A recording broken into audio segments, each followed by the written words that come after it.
श्री स्वामी समर्थ. नमस्कार स्वामी भक्तांनो. श्री स्वामी समर्थांचा हा चमत्कारी मंत्र अनेक वर्षाच्या तपस्येचे फळ आहे. परंतु स्वामींच्या लीलाही अत्यंत शक्तिशाली आहेत. त्यामध्ये स्वामींचे आशीर्वाद आहेत. स्वामींच्या या दैवी लीला भाग्यवंतांनाच ऐकायला मिळतात. या ऐकल्यावर स्वामी तुमच्या नशिबात नसेल त्या गोष्टी आपल्याला मिळवून देतील. स्वामी भक्त हो, स्वामींच्या मंत्राबरोबर तुम्ही त्यांच्या बखरीतील विविध लीला ऐकल्या तर स्वामी महाराज तुम्हाला प्रत्यक्षात येऊन मदत करतील. परंतु तुम्ही या खऱ्या मनाने ऐका, यांना खोटे समजू नका. कारण स्वामींची अशा प्रकारे सेवा केलेली स्वामींना नक्कीच आवडेल आणि स्वामी तुमच्या आयुष्यातील सर्व समस्या दूर करतील आणि पैशांच्या समस्या कोणत्या ना कोणत्या मार्गाने दूर करतील. विश्वास ठेवा.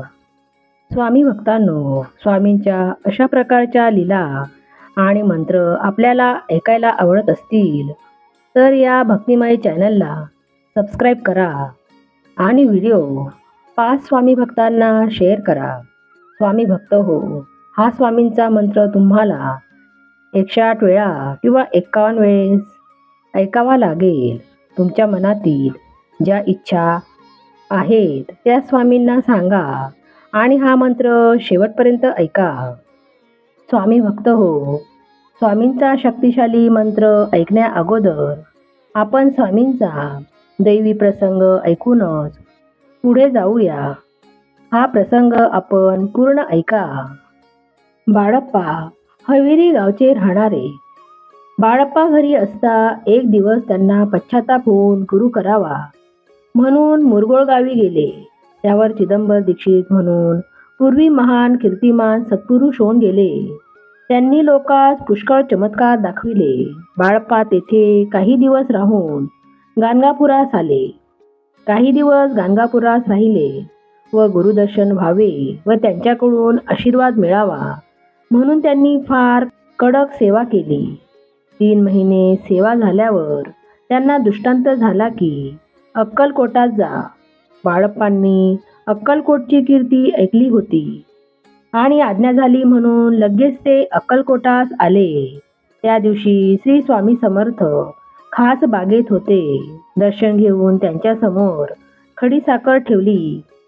स्वामी समर्थांचे दर्शन होताच त्यांना आनंद झाला. बाळप्पांना प्रथम सुंदराबाईंनी आश्रय दिला.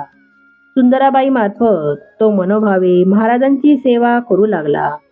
स्वामी भक्त हो, आपण स्वामींचा प्रसंग ऐकला त्याबद्दल धन्यवाद. आता ऐकूया स्वामींचा शक्तिशाली मंत्र. तो मंत्र असा: ओम श्री स्वामी तेजरूपाय नमः. ओम श्री स्वामी तेजरूपाय नमः. ओम श्री स्वामी तेजरूपाय नमः.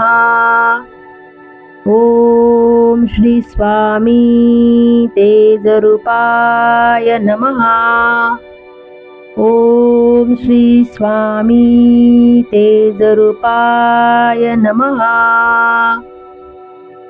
ओम श्री स्वामी तेजरूपाय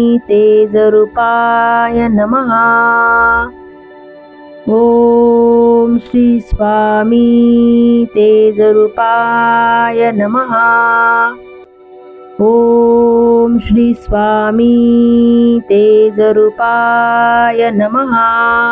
ओम श्री स्वामी तेजरूपाय नमः. ओम श्री स्वामी तेजरूपाय नमः. ओम श्री स्वामी तेजरूपाय नमः. ओम श्री स्वामी तेजरूपाय नमः. ओम श्री स्वामी तेजरूपाय नमः. ओम श्री स्वामी तेजरूपाय नमः. ओम